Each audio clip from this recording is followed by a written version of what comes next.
And welcome to Brasson's Lancashire Restoration Co. Here's a tip for you. You want to know what mortar is in between your bricks. Well, the simple answer is take a sample of it and place it into some white vinegar. If the mortar begins to fizz, the chances are it's going to be lime mortar. If there's no reaction, it's going to be a cement-based mortar. Okay, as you can see here, there's a sample in this pot of Victorian mortar. This mortar was mixed somewhere around 1864.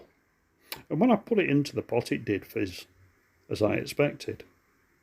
But what it's doing now, it's breaking down the lime. And that's releasing the aggregate, which tells me exactly what aggregate was used to make that mortar back in 1864. Most of the buildings in the area where I'm based are actually constructed with this particular aggregate, and it's very fine sand.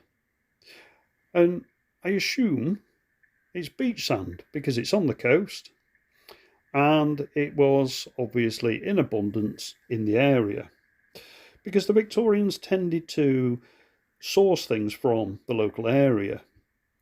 Simple reason, transport wasn't the same as we have today, where you've got a big truck and you can get something from a quarry from one end of the country to the other. So they tended to use local resources, clay crofts, local sand, etc. And not just in my local area, but throughout the country, in fact, throughout Europe. As you can see here in this sample, there's now some sand been released from the mortar itself. Now you could crush up your sample and put it into the white vinegar and get a lot more sand, but for this demonstration I didn't bother doing that. I've just popped it in there and it's released some sand, you can see there. And that tells me that it is the local beach sand, as I assumed. So remember, rule of thumb is, when you're working on a historic structure, try to determine what aggregate was indeed used.